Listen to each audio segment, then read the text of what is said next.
안녕하세요. 경제재민촉 박지원입니다. 기업 가치와 일하는 방식이 예전과 크게 달라졌습니다. 평생 직장이란 말은 옛말이 된 지 오래고요. MZ세대 직장인 71.9%가 표준생이라고 합니다. 하나의 직업에 매이지 않는 N잔너란 말도 생겨났는데요. 한국의 노동시장 얼마나 달라졌고 앞으로 얼마나 더 달라질까요? 국민에게 스마트한 고용정보 서비스를 제공하는 고용정보 선도기관 한국고용정보원 나영돈 원장과 함께 이야기 나눠보겠습니다.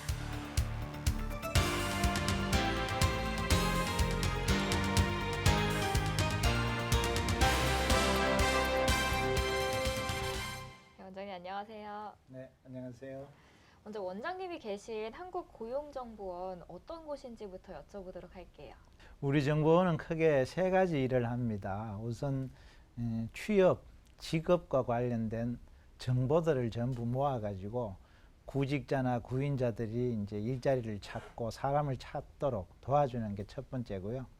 두 번째는 정부에서 하는 모든 일자리 정책 그런 것을 이제 개발하고 또 잘 집행되는지 모니터링 평가하고요. 마지막으로는 이렇게 노동시장에서 직업이 이렇게 어떻게 변하는지, 그리고 정부 정책이 어떻게 흘러가는지를 데이터로 다 묶어서 그걸 다시 재가공해갖고 뭐 인공지능 기반으로 일자리를 추천한다거나 이런 역할들을 하고 있습니다. 네, 원장님께서는 일자리 사업의 평가기관의 장이시기도 한데요.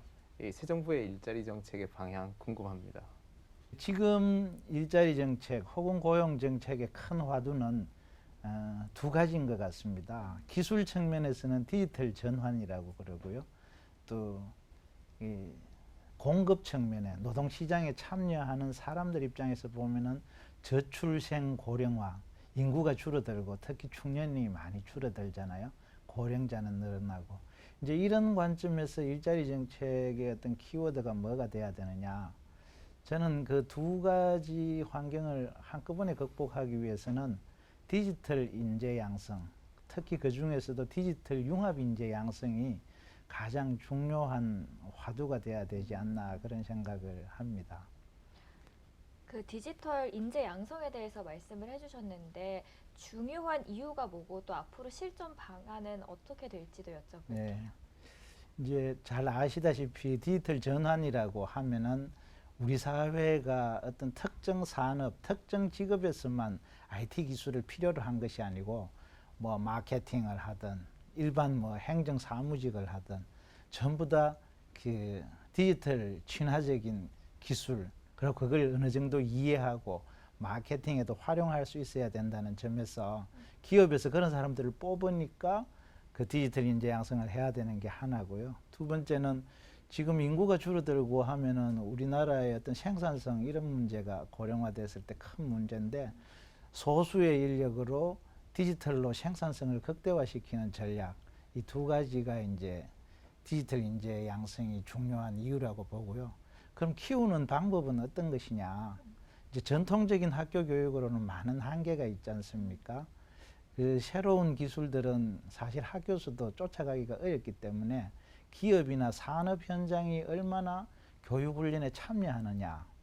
예를 들어서 이제 커리큘럼을 짤 때 교수님들만 짜시는 게 아니고 기업하고 같이 짜고 가르칠 때도 현장 경험이 있는 사람이 30% 50% 강의를 분담한다거나 그리고 마지막에 중간고사 기말고사를 볼 때도 학교 스스로 평가하지 말고 산업계 현장에 와서 같이 테스트 해보고 하면은 이제 현장에서 필요한 디지털 융합 교육이 되지 않을까. 그래서 한마디로 산업계에 많은 참여와 주도권을 주는 그런 교육 훈련 시스템이 방법이라고 생각을 합니다. 네, 원장님, 고용센터에는 연간 300만 명이 들른다고 하는데요. 우리 한국고용정보원에서 수집한 여러 가지 정보가 이 고용센터에서 사용되고 있다고 들었습니다. 어떤 정보들이 사용되고 있고 하지만 어떤 한계가 있는지 궁금합니다. 실제로 온라인까지 이렇게 하면 연간 한 600만 명 정도의 구직자들이 옵니다. 그분들은 다 이력서를 이제 입력을 하게 되죠. 이력서 안에는 뭐가 들어가나요? 학교, 전공, 훈련, 자격, 과거에 어떤 직업을 했는지, 임금을 얼마나 받고 싶은지 이런 게 들어가죠. 그리고 연간 한 500만 건의 구인 공고가 또 있습니다. 거기에도 비슷한 이런 사람을 뽑겠다, 학력, 자격, 뭐 이런 기술이 들어가고요. 그런 정보들을 이제 체계적으로 저희들이 이제 정리를 해갖고 서로 필요한 일자리, 서로 필요한 사람을 잘 찾을 수 있도록 매칭을 시켜주는 게 기본 이제 원리입니다. 이제 그런 과정에서 상담원들이 알선을 걸기도 하고요. 이제 그런 게 정보의 내용이고, 그런 것이 잘 되려면은 정보만으로는 안 되거든요. 충분한 상담과 서비스, 그리고 저 일자리에 가고 싶은데 정보는 있는데 제 역량이 못 쫓아갈 때 무슨 훈련을 배우면 좋을지, 이 훈련을 배우면은 지금 따라갈 수는 있는지, 이제 기술 수준이 아주 낮은 사람은 금방 이렇게 높은 단계로 못 가잖아요. 그런 걸 이제 커리어 컨설팅, 이런 기능이 굉장히 중요한데, 우리나라의 고용 서비스와 이제 커리어 개발 지원 이런 것이 사실 굉장히 취약합니다. 왜 그런가 하면은 우리가 그 외환 위기 이후에 고용센터를 급히 만들고 이렇게 하면서 실업급여, 고용장려금 이런 어떤 돈을 지급하는 게 우선 급하다 보니까 그쪽에 주로 인력들이 배치되어 있고 이쪽에는 사람 보강을 제대로 못한 거죠. 그래서 우리나라 고용 서비스의 어떤 제일 큰 문제라고 하면은 이제 취업 역량을 키워주고 일자리를 찾아가게 하는 어떤 이런 기능보다는 금전적 지급에 많이 매몰돼 있다. 그것을 어떻게 바꿀 거냐. 이제 고용 서비스가 잘 되고 부수적으로 안 되는 사람에게 돈이 나가야 되는데 돈을 먼저 주고 서비스는 이제 시간이 없고 사람이 부족하니까 약한. 이 정부에서는 그 부분을 이제 중점적으로 보강하려고 여러 국정과제를 수립하고 추진을 하고 있습니다. 네. 예. 한국 고용정보에서는 이미 이제 AI 그리고 빅데이터를 활용하고 있는 걸로 알고 있습니다. 이를 활용했을 때 어떤 효과들을 이제 나타나고 있는지도 예. 궁금합니다. 사실 사람이 하는 것보다 인공지능 AI 기법을 동원해서 더 좋은 걸 주는 거가 쉽지는 않은 것 같아요. 취업 알선의 입장에서 보면 우리가 상담원들이 알선을 할 때는 이제 제한된 그 정보를 검색해 가지고 가장 비슷한 일자리에 추천을 하는데, 우리 인공지능 기법으로 그런 것을 하게 되면은 사람이 이제 충분히 캐치할 수 없는 정보, 예를 들면은 이력서에 이제 그 많은 용어들, 그리고 구인 공고의 그 많은 단어들까지 일일이 고려하기는 어렵고, 어떤 직종에 어떤 지역에 임금 얼마 정도 이리 한 서너 가지 정도로 이렇게 하거든요. 그러면 그 사람이 진짜 흥미, 과거의 다양한 직업 이력하고 딱 맞는 걸 추천하기가 사람의 힘으로 좀 힘들죠. 그래서 이제 빅데이터 기반으로 인공지능이 그것을 학습을 해가지고 좀 더 이렇게 관련성이 높은 데를 추천한다. 그렇게 되면은 탐색 비용이 굉장히 줄어드는 것이죠. 그래서 자기가 꼭 맞는 것을 좀 쉽게 찾아갈 수 있는 게 하나고요. 두 번째는 상담을 할 때 내가 이제 직업 훈련을 좀 더 받고 자격을 더 따가지고 좀 더 나은 직장으로 이동을 하고 싶다고 했을 때 우리 상담원들이 모든 직업, 모든 자격, 모든 훈련에 대해서 알 수가 없잖아요. 그럼 그때마다 책을 찾아본다거나 옆에 동료한테 또 물어봐야 되는데, 이제 그것을 AI가 옆에서 우리가 이제 자연스럽게 어떤 직업에 이제 어떤 자격 이런 게 필요한지, 내가 가지고 있는 자격과 훈련은 요만한데 내 동료들은 이만큼 있다 하면은 요만큼을 더 배우면 되잖아요. 그걸 이제 AI가 부지런히 상담할 때 옆에서 그래프를 보여주고 하면은 상담하기가 좋아지는 거죠. 사실 좋고 안 좋고를 떠나서 실제로 제 주변에도 입사를 했다가 하루 만에 퇴사하는 친구들도 봤거든요. 그만큼 이게 예전에는 직장이 곧 나라는 개념이었는데 제가 느끼기에는 이제는 하나의 나라는 사람의 행복을 위한 수단이 된 느낌이 크거든요. 근데 그 이유가 뭔지 좀 궁금하거든요. 자기의 그 가치가 돈이나 이런 건 사실 외부적인 거잖아요. 제가 내재적 가치를, 자기가 중요한 거예요. 자기가 행복해야 되거든요. 자기가 인정받아야 되고. 그러다 보니까 사실 그 기업하시는 분들이 적응하기가 쉽지 않은 것 같아요. 우리 고용정보원 또 젊은 직원들 이직이 많습니다. 저도 어떻게 네. 맞아요. 그런 부분을 우리 사회가 잘 이해하고 청년들의 어떤 그런 욕구 그런 것을 섬세하게 보듬어 주는 그런 경영 그런 굉장히 중요한 것 같습니다. 요즘 그리고 산업 패러다임이 많이 바뀌고 있습니다. 새로운 직업들도 생기고 사라지는 직업들도 있는데 어떤 직업들이 사라지고 앞으로 그리고 새롭게 조명받을 수 있는 직업들은 어떤 게 있을까요? 예. 제가 이제 고용정보원에 있으면서 제일 그 곤혹스럽게 받는 질문 중에 하나가 그런 거예요. 사실은 직업은 쉽게 사라지거나 쉽게 이렇게 생기기 어렵거든요. 그런데 우리가 매년 신직업을 발표를 해요. 근데 아마 우리가 발표하는 직업은 5년 내지 10년 내에는 크게 많이 각광은 못 받을 수 있어요. 그렇지만 그 트렌드를 연구해서 이제 긴 미래를 보고 이제 발표를 하는 거고요. 이제 주로 이제 사라지는 직업이라고 하면 우리가 인력 수급 전망 그 전문가들 결과에 의하면은 단순 반복적인 업무가 많이 줄어드는 거고요. 그리고 고기능이나 오히려 그 돌봄 같이 이렇게 직접 대면으로 해가지고 이제 심리적 그 접촉이 필요한 상담 이런 업무들은 오히려 늘지 않느냐 이제 크게 그렇게 보고요. 구체적인 직업으로 보면 이제 한마디로 보면 디지털과 관련된 직업들이죠. 그래서 주로 이제 뭐 우리가 전에는 디지털화가 되지 않았다면 유튜브가 없었을 때는 유튜브 콘텐츠에 요즘 유튜브 콘텐츠 중에 어떤 게 좋은지 나쁜지 이걸 평가하고 가치가 있으면 이제 그 광고료가 또 올라가고 하잖아요. 유튜브 콘텐츠 평가사라거나 뭐 AI, 빅데이터, 클라우드 관련 이런 뭐 직업들은 말할 것도 없고요. 대부분 디지털과 관련된 직업들인데 그것이 그냥 그 IT 기술만으로 하는 건 아니고 마케팅도 그와 관련되는 디지털과 관련된 거고 뭐 이런 식으로 주로 디지털 쪽 일자리가 많이 는다고 저희들은 전망서를 내고 있습니다. 예.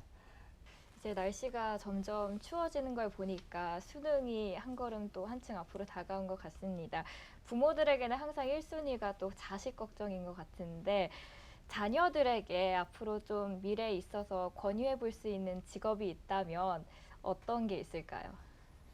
저는 그 직업에도 사실은 약간 그 수정을 해가지고 직업은 다 좋은데 그 직업에서 어떤 필요한 역량을 갖출 건가 그렇게 그 답을 이래 수정해서 하고 싶어요. 왜 그런가 하면은 우리가 어떤 직업이 뜨고 어떤 직업은 안 좋다고 해서 그걸 준비하기보다는 모든 직업에서 필요한 그 역량들 직업은 본인이 이제 재미나고 소질이 있는 것을 선택하되 거기에서 필요한 디지털과 관련된 융합 역량은 나는 모든 학생 전 국민이 다 했으면 좋겠다.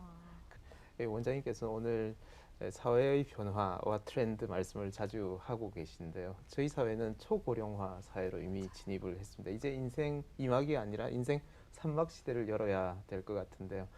우리나라 중장년 고령층의 고용 현황은 어떤 상황인지 궁금해집니다. 우리나라는 저 외견상 고령자 고용률이 OECD 국가에서 제일 높은 나라입니다. 65세 이상 분들도 무려 35%가 취업을 하고 있으니까요. 선진국에서는 그게 대부분 15%대 이 정도. 우리가 2배도 이제 넘게 한 거죠. 그 이면에는 이제 우리나라 사회복지 연금이 취약하고 이런 거가 이제 깔려 있기 때문에 좋은 거라고 보기는 어렵습니다. 특히 우리가 취약한 것은 50대 초중반에서 60대 초반까지 진짜 이렇게 일을 많이 해야 되는 이런 분들은 오히려 또 고용률이 그렇게 높진 않아요. 그러니까 괜찮은 일자리에서 고령자의 기회는 별로 없고 사회보장제도가 잘 안 돼 있기 때문에 65세 이후에 이제 좀 쉬셔도 되는 연세에 오히려 일을 많이 하는.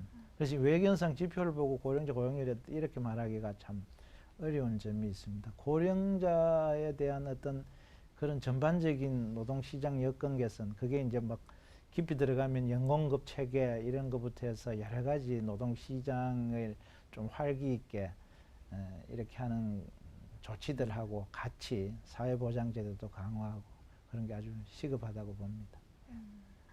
네, 청년들은 인터넷을 잘 활용해서 정보를 손쉽게 이용을 할 수 있습니다. 그런데 고령자들은 아무래도 정보를 얻는 데 있어서는 한계가 있는 것 같은데요. 이들이 조금 더 빠르고 쉽게 정보를 접할 수 있는 프로그램이 있을까요? 예, 저희들이 이제 오프라인에서 사실은 고령자 관련 다양한 이런 뭐랄까요 상담 창구나 이런 게 많이 있어야 됩니다. 전국에 중장년 희망 일자리 센터라는 것을 이제 두고 있고요.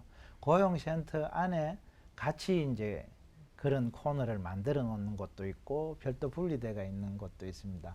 고령자분들이 오프라인으로 접근할 때는 그런 경우가 좋고요. 그리고 온라인에서도 지금 그 액티브 시니어 분들은 인터넷을 잘 하세요. 손자분들한테 배워서도 하시고 네. 실제로 청년들은 요즘 그 구직 등록 이런 거를 거의 뭐 90% 이상이 온라인으로 하고요. 고령자분들도 한 55%, 60%를 실제로 온라인으로 하고 계세요. 그래서 우리는 이 워크넷 이런 것을 어떻게 고령자 친화적으로 바꿔줄 건가.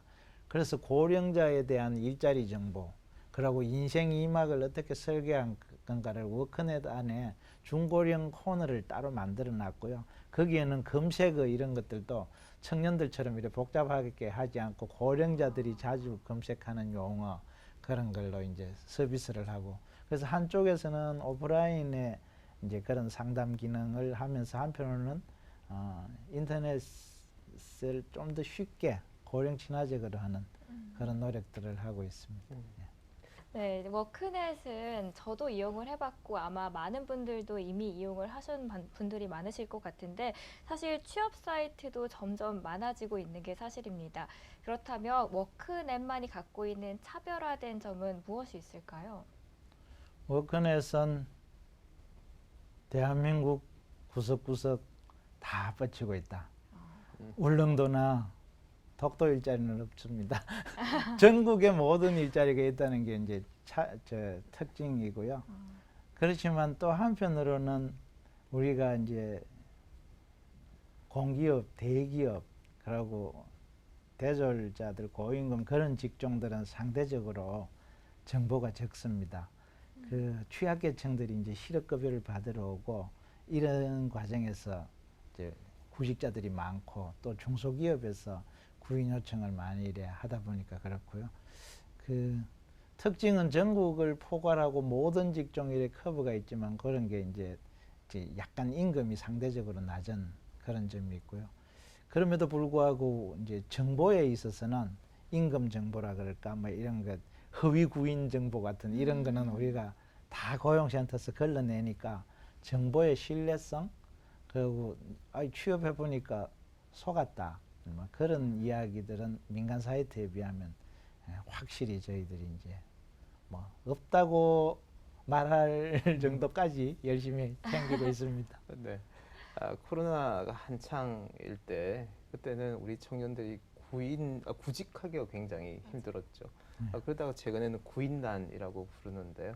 우리 청년들이 갖춰야 할 역량은 어떤 게 있고 또 기업, 특히 중소기업이 또 해야 할 구인난을 극복하기 위해서 해야 할 일은 어떤 게 있는지 말씀 그렇습니다. 부탁드립니다. 최근에 사실 기업 위에서 사람 구하기가 너무 힘들어 가지고요. 실업률이 지금 사상 최저로 사실 떨어지고 있거든요. 2.1에서 뭐 2.4% 이렇게 하고 청년들은 여전히 높긴 하지만 5% 내지 6%로 있습니다. 그래서 그 청년들은 한편으로는 그 여전히 취업이 어렵다고 하면서도 기업에서는 사람을 못 구해서 그 극심한 미스매치라 그럴까요? 미스매치 얘기가 오래됐지만 최근에 그게 굉장히 심해지는 것 같습니다.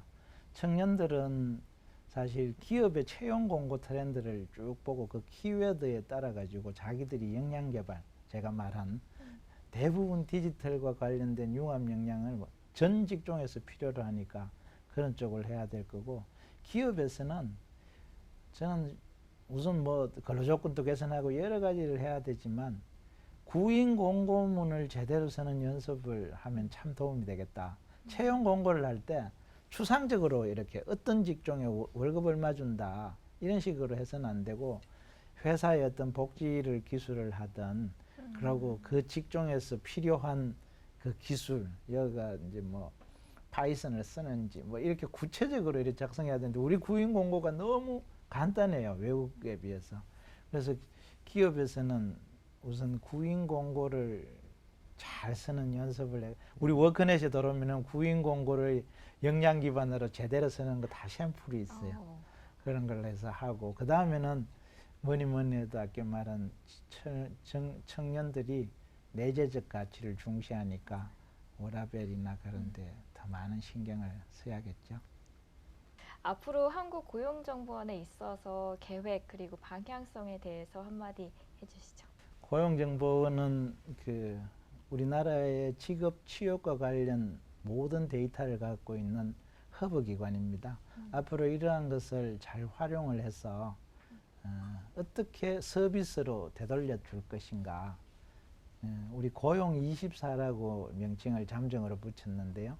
시간과 공간의 제약 없이 언제 어디서나 직업, 취업, 경력 개발과 관련 모든 서비스를 받을 수 있도록 하는 그 프로젝트를 진행하고 있습니다. 그러면 이제 실업급여를 신청하든 직업훈련을 신청하든 구인구직은 물론이고요.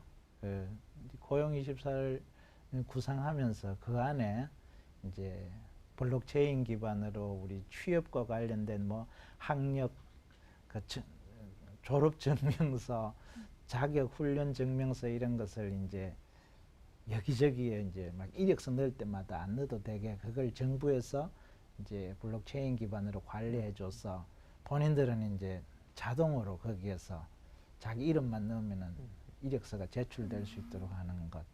그리고 이제 고용센터를 메타버스 공간처럼 청년들이나 젊은 사람들이 거기 와가지고 얼마든지 이제 직업 체험도 하고 또 재미난 강좌 있으면 거기서 스스로 습득도 하고 그러니까 오프라인에서 하던 많은 것들을 온라인으로 전환하는데 그것이 이제 뭐 메타버스 공간이나 이런 데까지도 확산될 수 있는 그런 고용24를 만드는 것이 저희들 목표입니다.